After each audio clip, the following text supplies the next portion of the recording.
7a plus 5a minus 21 plus 7. Isa ka rin ba sa nahihirapan sa math kung paano ba mag-solve ng ganitong klase ng equation? Paano nga ba natin to isi-simplify? So, isa ito sa topic sa algebraic expression na i-discuss natin sa vlog na ito.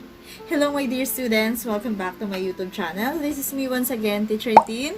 Syempre, ang tutor nyo for today's video. Okay, so first, we have to identify the parts of an algebraic expression. So, nung nakaraang vlog, natutunan natin kung ano ba yung mga iba't ibang klase ng algebraic expression. So, ngayon, tuturuan ko naman kayo kung paano mag-solve at kung paano mag-simplify ng mga ganitong klase ng mathematical expression or mathematical equation. So, kung nakasubscribe ka na sa vlog na ito, so thank you. At sa mga hindi pa, please try to subscribe on my channel bago tayo mag-proceed sa lesson vlog na ito. So, hello my dear students! Welcome back again. So, if you're new to this channel, don't forget to subscribe, like, and hit the notification bell for more updates in educational content.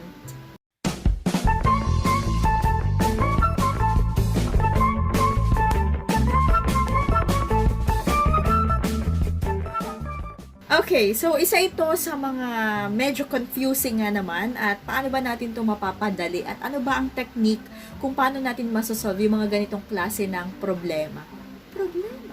Okay, so in mathematics, so we have this expression. So pag sinabi nating expression, so it is a sentence that contains at least two numbers and one math operation. Okay, so syempre, iintindihin natin. So, we can use several expressions to understand the manner in which we can identify the parts of this kind of expression. So, i-consider natin yung sinabi natin kanina. So, let's have the expression 1. So, let us consider the following expression. 7a plus 5a minus 21 plus 7. So, ang kauna-unahan natin gagawin, we have to identify the terms as well as the like terms in the given expression. So, kailangan muna nating pagsama-samahin yung mga magkakaulam, yung mga magkakatono, yung mga magkakapamilya. So, sa expression na ito, alin ba dyan ang magkakasama? Alin ba dyan ang magkakaparehas? So we will rewrite the expression as the sum of the terms. So, paano yon? Okay, so for example, we have 7a plus 5a minus 21 plus 7.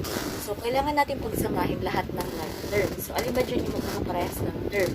So, since parehas sila ng variable, may a, so pagsasamahin natin is 7a plus 5a. And after that, pagsasamahin naman natin is yung parehas na term, which is yung ating constant na negative 21 at 7. So, since pag-aadin natin yan sa isang term, so plus negative 21 plus 7. Okay, so pagsamahin na natin. So, 7a plus 5a, that is 7 plus 5, that is 12. And then, kokopyahin lang natin yung variable, which is a.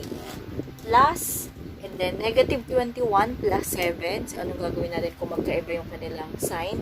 So, iba-minus natin yan. 21 minus 7, that's negative 14. And since mas malaki yung, so, iba-minus natin 21 minus 7, that is 14. And since mas malaki yung 21 natin, which is may negative, so that will be negative. So, okay. So, ang magiging result na natin dyan is 12a minus 14. So, that will be the answer. Okay, for example number 2, a minus 5 plus 4a plus 6. So, again, pagsasamahin muna natin ng ating magkakaparehas na term. So, alin ba dyan ang magkaparehas? Okay, so parehas dyan yung a at saka 4a. So, a plus 4a. And then, ibagaan naman natin ang negative 5 at saka ang positive 6. So, negative 5 plus 6. Okay? So, a plus 4a, that is 5a. And the negative 5 plus 6, so that will be, since magkaiba na naman sila, so i-minus ulit natin. So, since 1 yun, and then masusunod yung plus dahil mas malaki yung 6. That is plus 1. So, the answer will be 5a plus 1. Okay, so to learn more about math, so stay tuned on this channel. This is me once again, Teacher Tin, your math teacher for today's vlog. So kung bago ka pa lang sa channel na ito, huwag nakalimutan mag-subscribe, like, and hit the notification bell for more updates in math and science.